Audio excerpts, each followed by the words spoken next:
start now, we can be ready for the next epidemic. Thank you. If we start now, we can be ready for the next epidemic.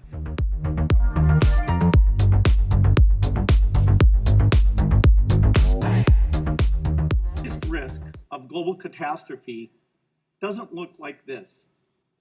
Instead, it looks like this.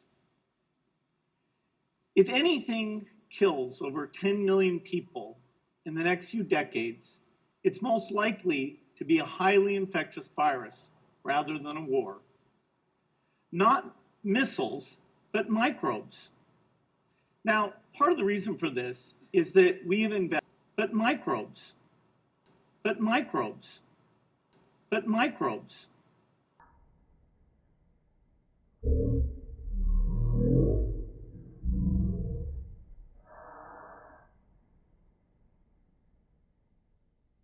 So next time we might not be so lucky. You can have a virus where people feel well enough while they're infectious that they get on a plane or they go to a market. The source of the virus could be a natural epidemic like Ebola, or it could be bioterrorism. And so there are things that would literally make things 1,000 times worse. In fact, let's look at a model of a virus spread through the air like the Spanish flu back in 1918. So here's what would happen. It would spread throughout the world very, very quickly. And you can see there's over 30 million people die from that epidemic. So this is a serious problem. We should be concerned.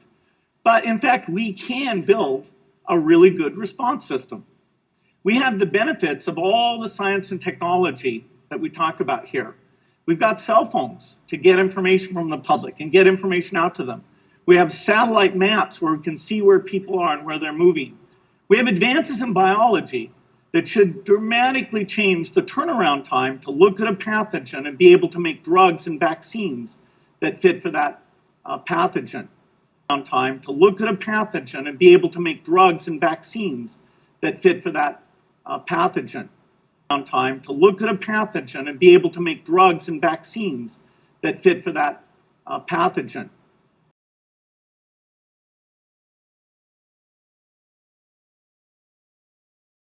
This should absolutely be a priority. There's no need to panic. We don't have to hoard cans of spaghetti or go down into the basement, but we need to get going because time is not on our side. In fact, if there's one positive thing that can come out of the Ebola epidemic, it's that it can serve as an early warning, a wake-up call to get ready. If we start now, we can be ready for the next epidemic. Thank you. If we start now, we can be ready for the next epidemic. Thank you. If we start now, we can be ready for the next epidemic. Thank you.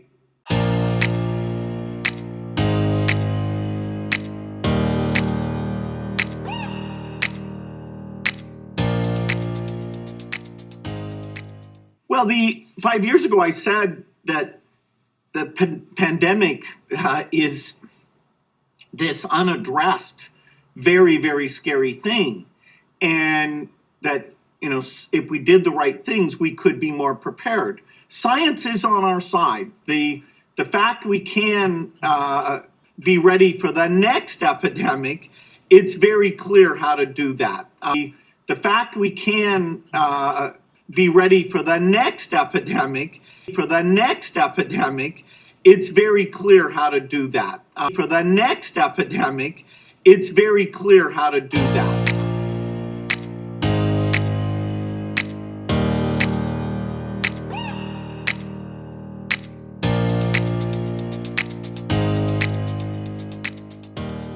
We have a pretty exciting guest to introduce. On the other side of the country, let's bring in Bill Gates. Bill, they say the better known people are, the less you have to intro them. So it's great to have you here. How are you doing? Well, I think this is an unprecedented, really disconcerting time for everyone, with things being shut down, not knowing exactly how long it's going to last, worrying about the health of all the people we care about.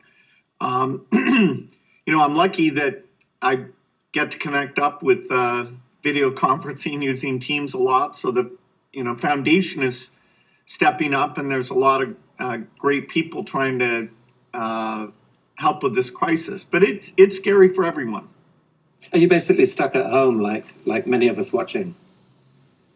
Yeah, almost all my meetings are using Teams now. I'm getting used to that. I've gone days without seeing any co-workers.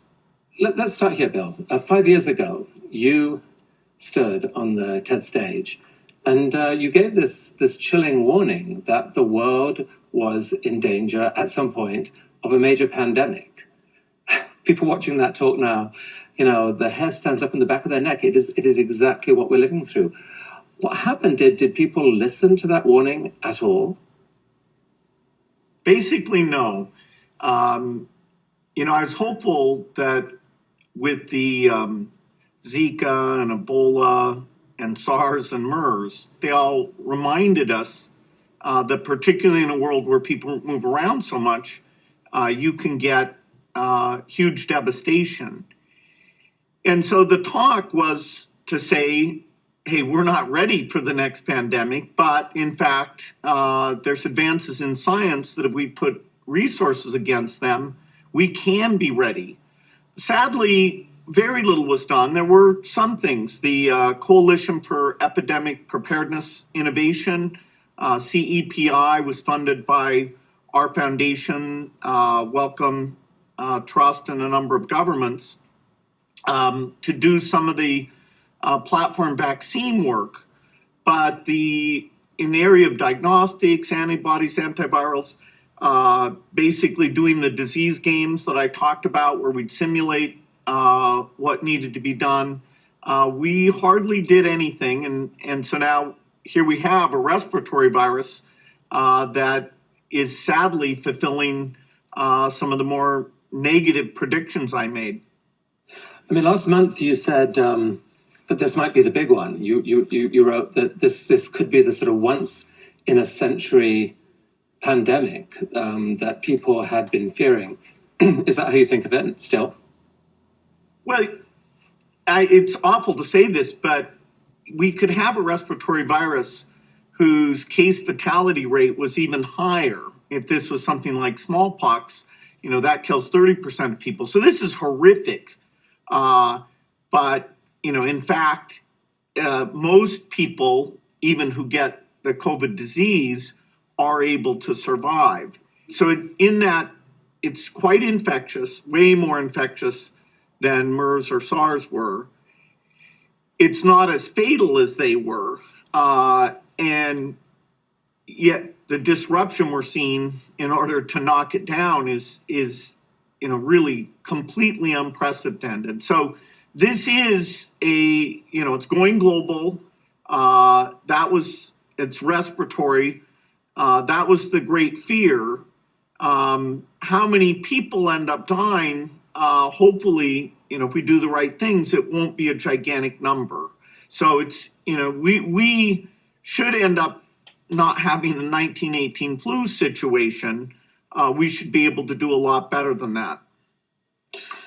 And that's because of actions that we would take. I mean, left without the right actions, the prospects are pretty deadly. I mean, if we knew what we knew in 1919, this thing could take out many tens of millions of people around the world. Because, like you said, is the key thing here that it's got this sort of strange combination of being certainly more dangerous than flu, not as dangerous as something like Ebola or SARS, but more dangerous than flu by a factor, but infectious, and also infectious before symptoms have started. Is that part of why it's been really hard to respond to? Right. So Ebola, you're actually flat on your back before you're very infectious. So you're not at church or in a bus or at a store. With most respiratory viruses like the flu and COVID, At first you only feel a little bit of a fever and a little bit sick. And so there's the possibility you're going about your normal activities and infecting other people. And so, human to human transmissible respiratory viruses that in the early stage aren't stopping you from doing things, that's kind of a worst case. And that's where, I did a flu simulation in the 2015 talk and showed how quickly it spread. Versus 1918, people move around a lot more now than they used to. And so that works against us. Now, the medical system that steps up to treat people is also far, far better. But when was it clear to you that that unless we acted, this could be a really deadly pandemic? Well, in January, it was discussed that there was human-to-human transmission taking place. And so, the alarm bells were ringing that this fits the very scary pattern, that it will be very difficult to contain. And on January 23rd, China did their equivalent of the shutdown, did it in a fairly extreme form. The very good news is that they were able to reduce the infection rates dramatically because of those actions. But it's January where everybody should have been on notice. Let's get our act together with testing. Let's get going on therapeutics and vaccines. We've got to get organized because we have this novel respiratory virus whose infectiousness and fatality put it in that super scary range. And so what did happen? Because it's such a mystery to me about the sort of the lost month of preparation. Certainly, I mean, in many countries, and certainly in the US where we are. Were you on the phone to people during early February, late January, early February, saying, guys, what's going on? This is a really big deal. What are we doing? What was happening behind the scenes during that period? Well, you'd like to have government money show up for the key activities. We put out $100 million. We created the Therapeutics Accelerator. There's the period between when we realized it was transmitting and now where we should have done more. I think the most important thing to discuss today is that in the area of testing, we're still not creating that capacity and applying it to the people most in need. And so we have health workers who are symptomatic, who can't get a test, and so they don't know should they go in and not go in. And yet we have lots of tests being given to people who aren't symptomatic. And so the testing thing, to me, it's got to be organized. It's got to be prioritized. That is super, super urgent. The second thing is the isolation that, various parts, just focusing on the US, some parts are doing that in a fairly strong way and other parts not yet. And, it's very hard to do. It's tough on people. It's disastrous for the economy. But the sooner you do it in a tough way, the sooner you can undo it and go back to normal. So we'll come to the isolation part in a minute, but just sticking with the testing thing, I'm just so confused as to why, with more than a month's notice, I mean, there are so many smart epidemiologists in the US, for example. You plug numbers about infectiousness and fatality into any simulation, and you see that if you don't do anything, millions of people will die, and there's a month. So what's your explanation for what do you think happened here as to why there was almost no test? A month later, there was no viable test in the US. Was this just government complexity, too many chefs in the kitchen? What on earth happened here? Well, we certainly didn't take advantage of the month of February. The good news is that the actual process, the PCR machines, we have a lot in the United States. And so there's models like South Korea who took advantage of February, built up the testing capacity, and they were able to contact trace, and their infections have gone down even without the type of shutdown that, because we're late, we're having to do. One thing that is good news just this week is that people had thought to do this test that you had to have a nurse or doctor shove a swab way up all the way to the back of your throat, which hurts a lot, but also you're going to cough and potentially spread the disease to that healthcare worker. So they have to have protective equipment and change that. What we sent data to the FDA this weekend showing that just a individual by themselves swabbing up to the tip of their nose, they're able, the accuracy of that test is essentially the same as having a healthcare worker do it. That helps a lot. We still have to do other things, but that means that you don't have to change protective equipment. You just hand the patient that swab, they do it, put it in the test tube, and if the capacity is right, within 24 hours, you should get that result back. So how do you see that playing out? Are there people going to massively scale those tests, and how will ordinary citizens be able to get hold of them? Does it still have to be actually kind of prescribed by a doctor at some point, or at some point will you be able to just order them off Amazon or something? And well, it's pretty chaotic today because the government hasn't stepped in to make sure that the testing capacity is both increased and it's used for the right cases. There'll be a website, and if the federal government doesn't do it, a lot of local governments will have to do it, that you go to, you give your situation, including your symptoms. You're told, based on your work and your symptoms, are you a priority? If so, you're told where there are kiosks you can go to, and you'll do the self-swab and just hand it over. Or eventually we'll send the kits to you at home, and then you'll send it back and hear that result. Maybe 6 months from now, you'll actually be able to you have a strip where you perform the test in the home. But for now, sending it back for the PCR processing, we can have massive capacity there. And that's how you know the testing is everything, because that's how you know whether you need to do more shutdown or you're starting to get to the point where you can relieve it. Some people are trying to argue now that almost the testing should be dialed back because the cat is out of the bag. Testing is bringing people together and risking infection. Forget that. Let's just focus on treatment and on isolation strategies.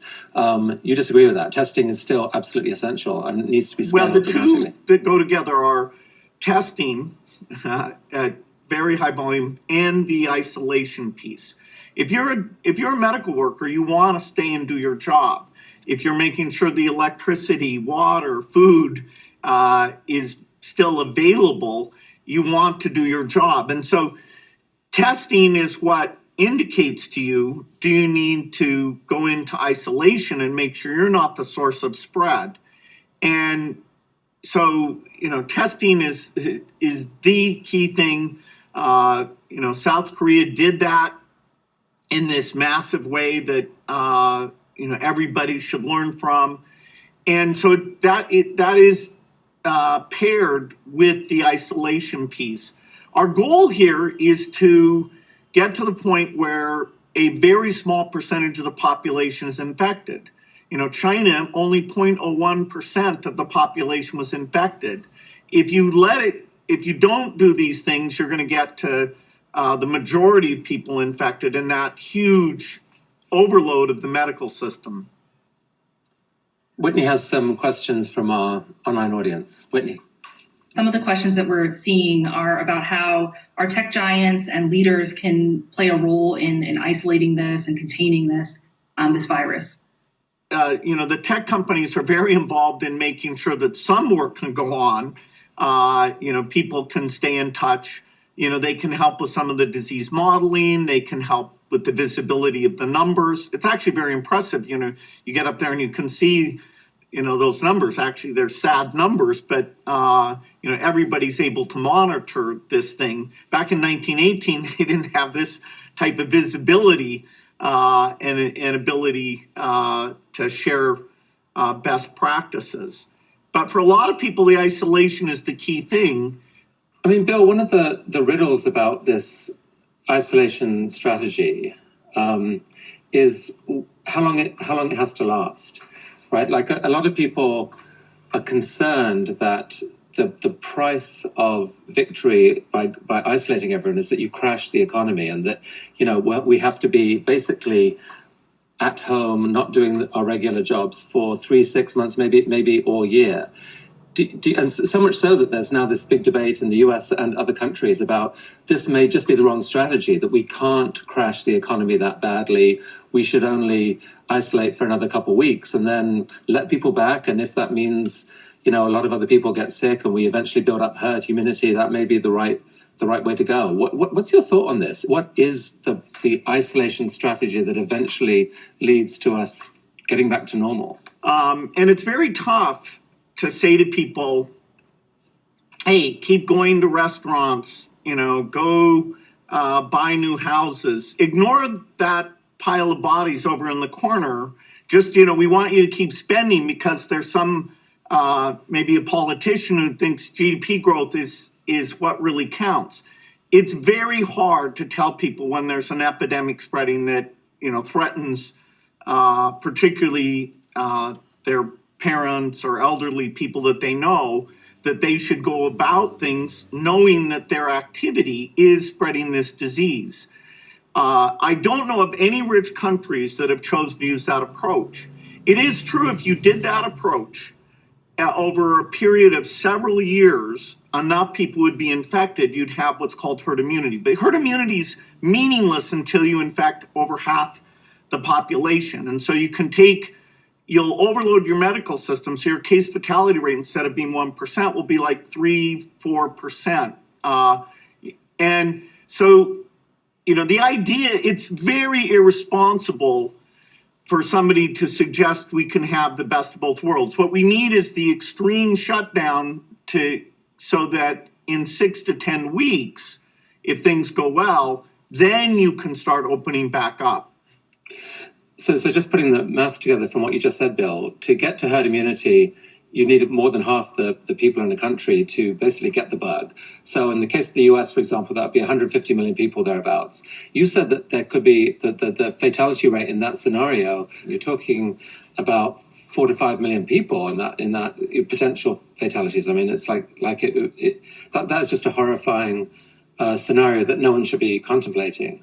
Even 1% of their population getting sick, they will treat whoever goes for this ignore the disease strategy. They will treat them as a pariah state. So none of their people will go in, and none of your people will go into that. And so briefly, a few countries in Europe that hadn't really looked at this hard considered, okay, should we be the ones who kind of go about business as usual? It is tempting because if you got there early, South Korea did not have to do the extreme shutdown because they did such a good job on testing. And, that's why it's so maddening to me that the government's not allocating the testing to where it's needed. And maybe that'll have to happen at the state level because it's not happening at the federal level. But there is no middle course on this thing. It is sad that the shutdown will be harder for poorer countries than it is for richer countries. So let's come into that in a minute. But just the one exception I've had the case made for is Japan. That Japan has not contained it quite in the same way that South Korea did, but has allowed people to work. It's tried to make extreme measures for protecting the most elderly population, but they've tried to sort of they've tried to find a middle scenario, haven't they? Well, if you act when you have hundreds of cases, you may be able to contain it by doing great testing and great contact tracing and restricting foreigners coming in without as much damage to our economy. The U.S. has passed this opportunity to control without shutdown, so that the worst case of what was happening in Wuhan in the beginning, or in northern Italy, over the last few weeks, that we avoid that. But we did not act fast enough to have an ability to avoid the shutdown. But then what I don't understand is, in the case of the US, for example, is that if even if we're successful in bending the curve and reducing the number of new cases from a period of extreme shutdown, as it were, no immunity has been built up. Let's say that there's still no vaccine. Surely when you lift restrictions and people start going back to work, the whole thing just blows up again. The experience that we're seeing in China and in South Korea is that there are not these people who are asymptomatic that are causing lots of infections. And that's a parameter that, as you build the model, you have to put in. If there's an imperial model that people talk about a lot, which shows that reopening is very hard to do, but the results of that model are not matching what we see in China. And so very likely there aren't as many of these infecting asymptomatics. And that's why you have to be pragmatic. There's a lot we don't know. For example, seasonality may help us in the Northern Hemisphere. The force of infection will, respiratory viruses, to some degree, they all are seasonal. We don't know how seasonal this one is, but there's a reasonable chance that the force of infection will be going down. And it's your testing that always is telling you, oh my gosh, do I have to shut down more? Or can I start to open up? So particularly right as you open up, that testing and contact tracing is saying to you, and you can say I'm on the more optimistic side that it will be possible to do what China's doing, where they are starting to go back to normal. And help me understand what happened there, because it seems kind of miraculous to me, because this virus was exploding, yes, in Wuhan, but people moved from there to many other parts of China. How is it possible that the combination of the shutdown in Wuhan and measures elsewhere seem to have got to the point where there are literally no new cases happening? I mean, to me, that implies that literally the virus is not circulating at all between humans in China. There's a few tourists coming in who they deal with, but I mean, how on earth, is that literally your interpretation of what happened? That it's no longer circulating in China? What you should do is take a spreadsheet and take a number like 4. One person affects 4 people, and say the cycle, is every 10 days. Go through, 8 of those cycles, and you're getting a big number. Start with 10,000, and then, that increase. If you take the number 0.4 instead, that is the average case infects 0.4 people, which then look at what happens to that number as you go out. It drops to 0. And so things that are exponential are very, very dramatic. When they're above 1, they are growing rapidly. When they're below 1, they're shrinking rapidly. And so the isolation in China drove that reproductive number to well below 0. And so local infection rates... Below 1. Below 1, sorry. Yeah. And it's that quarantine, quarantine comes from 40 days, which is what they thought would help for Black Plague. That is our primary technique. Thank God we have testing if we use it properly.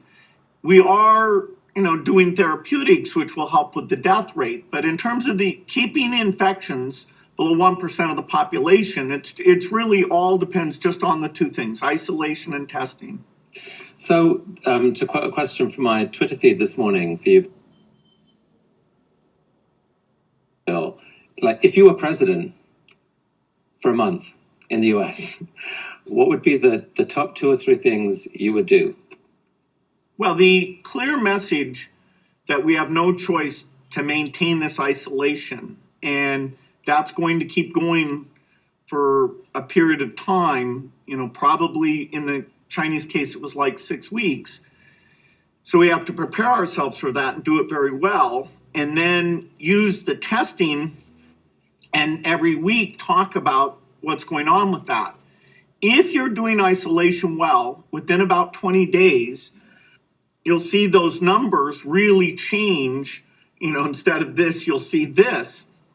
And that is a sign that you're on your way.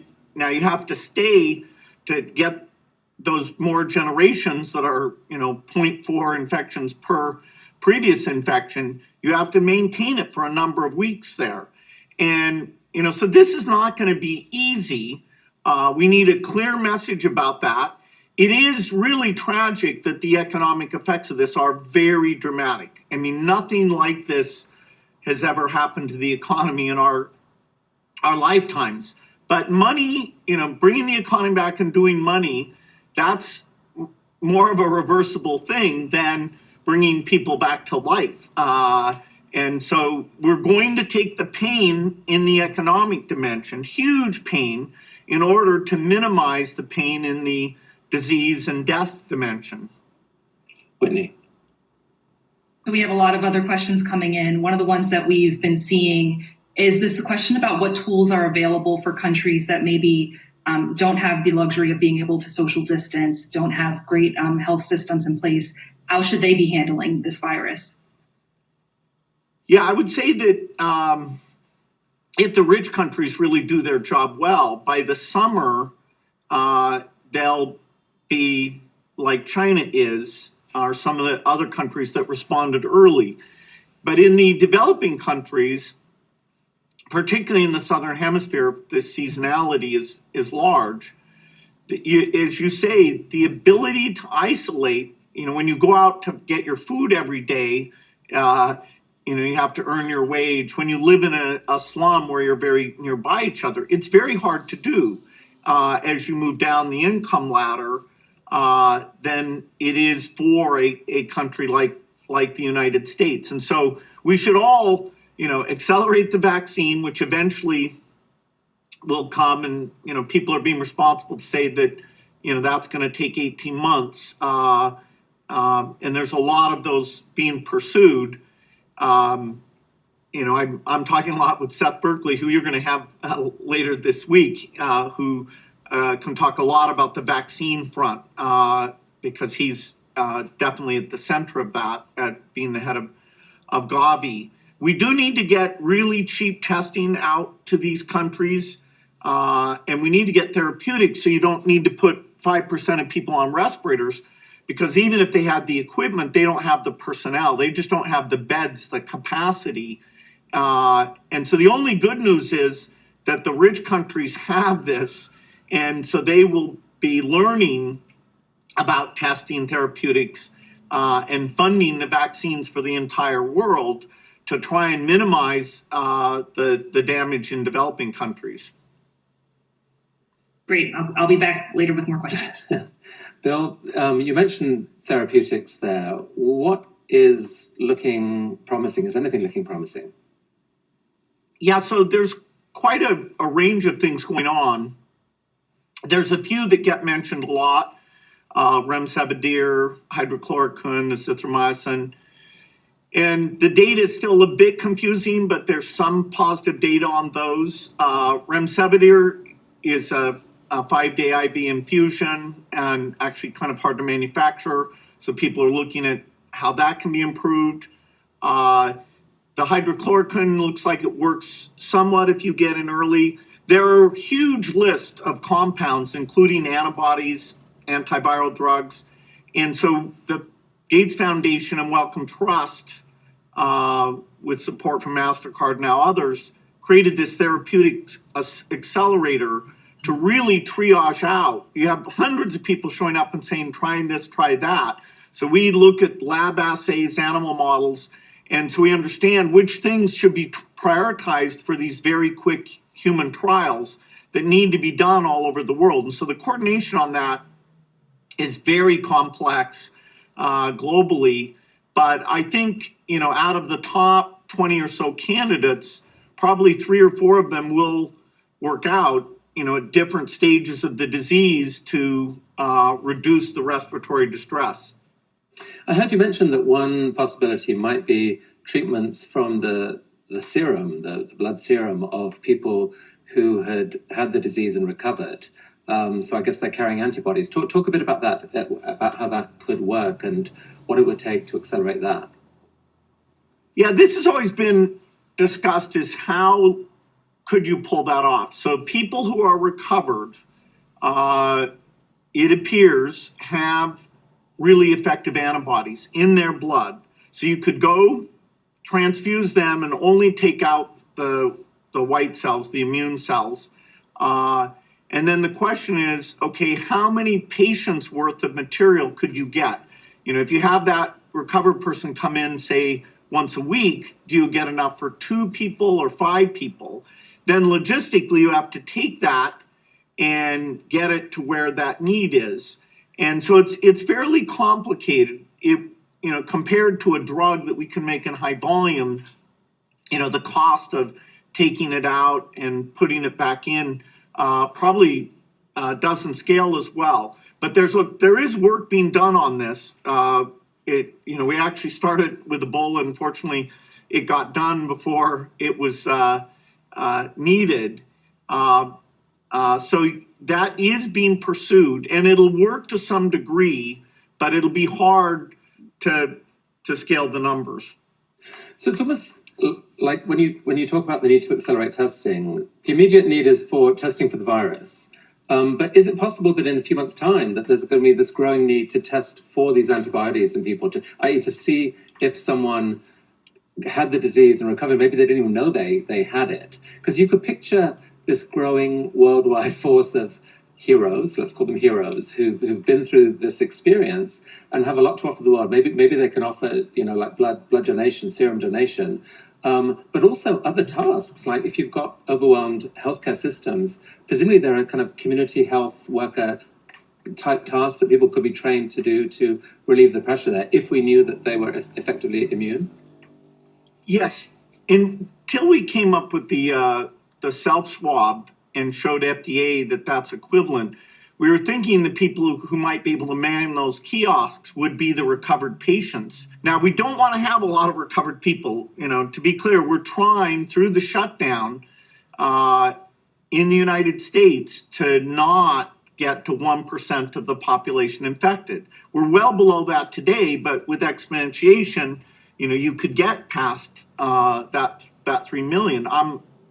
I believe we will be able to avoid that with the having this economic pain. Eventually, what we'll have to have is certificates of who's a recovered person, who's a vaccinated person, because you don't want people moving around the world where you'll have some countries that won't have it under control. Sadly, you don't want to completely block off the ability for those people to go there and come back and move around. Bill, is your foundation helping to accelerate the manufacture of these self-tests? What are the prospects for really seeing scale on some of this testing soon? Not just in the US, but globally.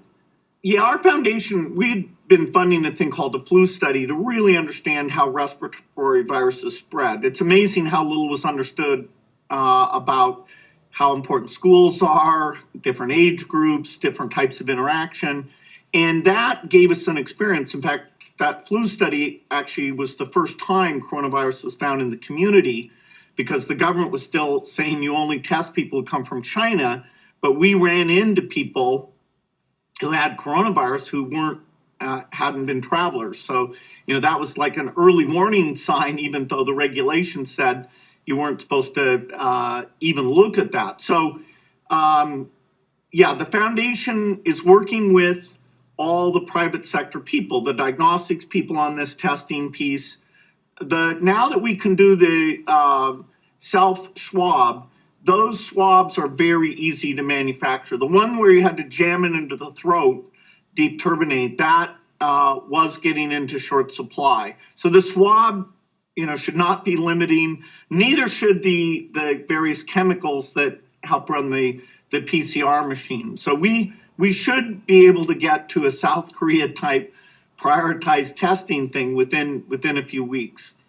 How important is it that the world's nations collaborate right now? I mean, it's, it seems like, here's this common enemy facing humanity. It does not know that it just crossed a border. It does not know what race people are, what religion they are. It just knows, here's a human. I've got a manufacturing machine here that can make me famous, and it goes to work. It's so terrifying to me to see signs of countries starting to blame each other, or the xenophobia just seems so toxic. What's your take on this, Bill? Is there anything? Do you see signs of cooperation happening, or are you also worried about the sort of U.S. versus China kind of thing that seems to be going on if we're not careful? Well, I see both. I see that countries that are recovered can help other countries. And that's fantastic. If by the summer we've knocked this thing down, then great, we can help other countries. There are vaccine projects all over the world, and those should be evaluated on a very neutral basis to which one is the best to help humanity, and make sure the manufacturing capacity isn't just for rich countries, that it's scaled up, very low cost stuff for the entire world. And that's the spirit of Gavi, is getting vaccines out to every person. So you see it really good in the science side and data sharing side. You see this great cooperation going on. Unfortunately, whenever you have disease, this sense of other and foreign and stay away from me, that sort of pulling inward is reinforced, and we have to avoid that. Ironically, we have to isolate physically, while in terms of looking at community groups that are pooling resources to help make sure food gets to everyone and help sure medical care, and that, if older people need to be moved out of common facilities, you help out with that, and that, people aren't suffering too much from the psychology of isolation. So our generosity has to go up towards others at the same time where we're less actually physically interacting with other people. I mean, thinking about the situation in many developing countries, I'm curious how you think of this. I mean, you mentioned, first of all, that seasonality may help, i.e. high temperatures. Is it possible that is so far protecting to some extent places like India or sub-Saharan Africa and so forth? India's northern hemisphere. So southern hemisphere is lots of Africa, South America, Australia, New Zealand, Indonesia. And it is true, either the force of infection is lower there, or we're just not seeing it with testing. A few months from now, we'll understand the seasonality question, which would be good news for the northern hemisphere and somewhat bad news for the southern hemisphere. Now, more people live in the northern hemisphere, including, India, Pakistan, and that would buy us some time. The time is a big deal because all these tools get so much better if you had to go into a second season with it. But yes, sadly, we could see in the next few months, as the southern hemisphere is moving into its fall and then winter, we could see a big increase there. And that is going to be very difficult. Now, they don't have as many older people, but they have lots of people who who are HIV positive or have malnutrition or various lung challenges because of indoor smoke. And so the wild card is, how well can the developing countries deal with this? I mean, if you're in a country where you have the majority of your populations making less than $2 or $3 a day, can you even afford a strategy that looks like basically shutting down the economy? I'm very worried that there will be a massive number of deaths in those poor countries because the health systems just aren't, the number of respirators, hospitals. And of course, when you overload that system, your deaths are not just COVID deaths, but everyone else who's trying to access a system that will be somewhat in chaos, including with health workers who are getting sick. Okay, we're getting near to running out of time with this. Whitney, maybe a last question or two from online. Sure. So we have two from online. We're seeing thousands of questions around these same lines. One, there's lots of people who are really interested to hear about the kind of work that you're doing with your foundation as far as distributing tests, but also producing safety gear, masks, and that sort of thing to help with this effort for health workers. Yeah, so the Gates Foundation, we very early on gave out $100 million to help out with all the pieces, the testing piece, the therapeutics, and the vaccines. We are not experts in making masks and ventilators and gowns, and it's great that other people, including some 3D printing and open source things, that is great. Our focus, like this self-swab thing, nobody had done that before. People thought it wouldn't work. We were quite sure it would work. And so that for the globe is a huge thing. We work a lot with both governments and private sector. So in some ways, we're kind of a bridge. So we've been talking to the head of the pharmaceutical companies and the testing companies, and specifically with the ones doing vaccines, including some of which are these new type of vaccines, RNA vaccines that we've been backing, for quite some time, and CEPI has been backing. And so our expertise is in those medical tools and really getting the best of the private sector engaged there. It's been a little slow. We can write checks right away, whereas the government processes, even in this situation, there's still this notion of bidding and not really knowing who has the unique capabilities of doing things. And, so an organization that's working on this all the time, lots of new vaccines, can step in and be helpful. And it's really amazing when we talk to private sector partners, their interest in helping out has been absolutely fantastic. So that's where we have a unique role. That's great. And the other question that we're just seeing a ton of before we wrap up here is just people are really interested in your insight, Bill, on whether you think we're heading in the right direction. Do you feel like our economy is heading in the right place, that humanity is heading in the right place? Are we in a better position now than you thought we were in 5 years ago? Well, 5 years ago, I said that the pandemic is this unaddressed, very, very scary thing. And that, if we did the right things, we could be more prepared. Science is on our side. The fact we can be ready for the next epidemic, it's very clear how to do that. And yes, it will take tens of billions, but not hundreds or trillions of dollars. It'll be tiny compared to the economic cost.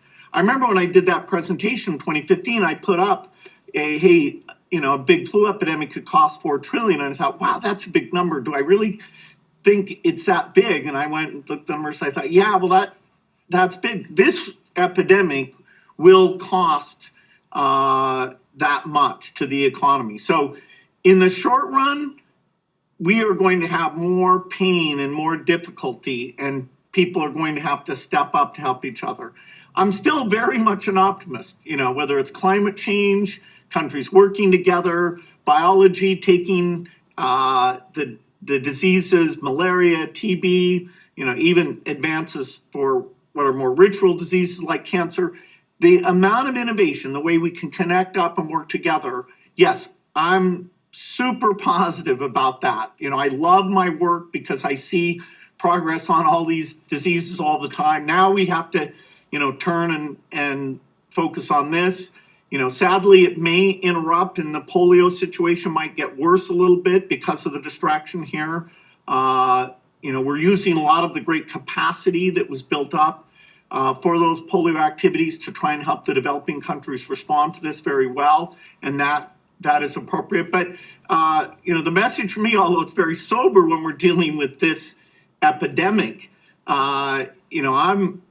I'm very positive that this should draw us together.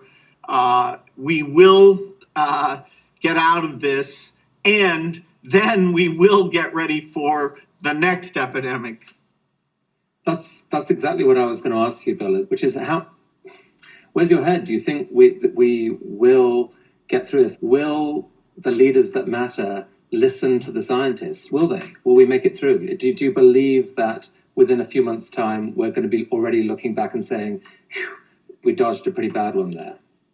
we can't say for sure that even the rich countries will be out of this in 6 to 10 weeks. I think that's likely, but as we get the testing data, we'll get more of a sense of that, and people will continuously be able to see that. But, the rich countries will get out of this. The developing countries will bear a significant price, but even we will get a vaccine, and Gavi will get that out to everyone. So, 2 to 3 years from now, this thing, even on a global basis, will essentially be over with a gigantic price tag.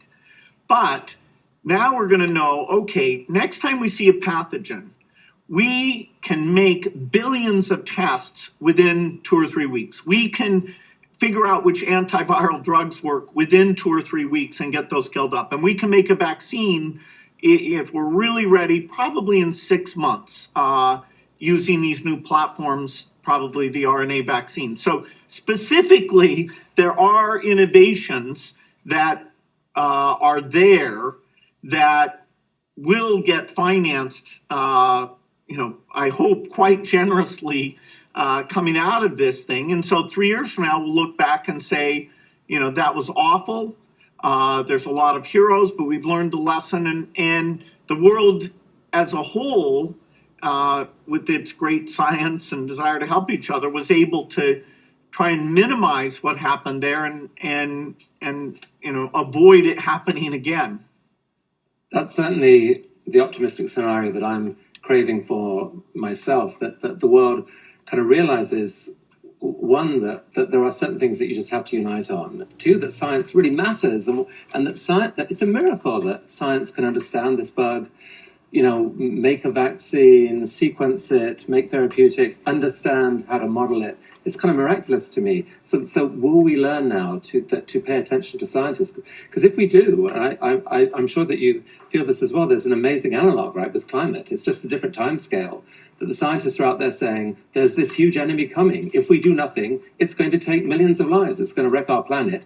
For God's sake, act, politicians, do something. And the politicians are going, no, we need a little more GDP, we need to win an election, and they're not acting. Do you see a scenario where this shocks politicians to actually change their thinking and their prioritization of science overall, or is that asking too much?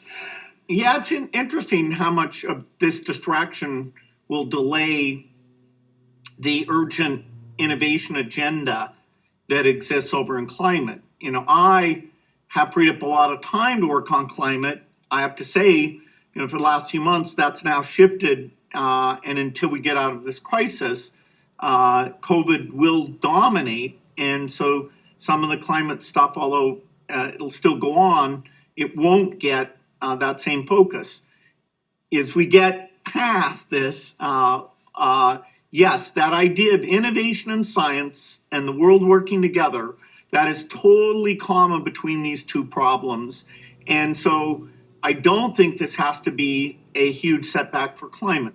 So last question, there are thousands of people watching, many of them living alone, some scared. There may even be people there who have this virus and suffering symptoms or recovering. By the way, if that's you, we'd love to hear from you. We really would. Maybe have a conversation with some of you, just in a future one of these, just understanding the experience. But Bill, what can people do as individuals from their own homes right now to try and help? Well, there's a lot of creativity. Can you mentor kids who are being forced into an online format where the school systems really weren't ready for that? Can you organize some giving activity that gets the food banks to step up where there's problems there? These are such unprecedented times, and it really should draw out that sense of creativity while complying with the isolation mandates. Well, Bill, I really want to thank you for spending this time with us, and for the financial investment, the time investment. You've really invested your life into trying to solve these big problems, and this is as big as they get. I have a hunch that your voice is really going to be needed in the next few weeks. Thank you so much for your time today. This was really wonderful hearing from you. Thank you. Yeah, thanks, Chris.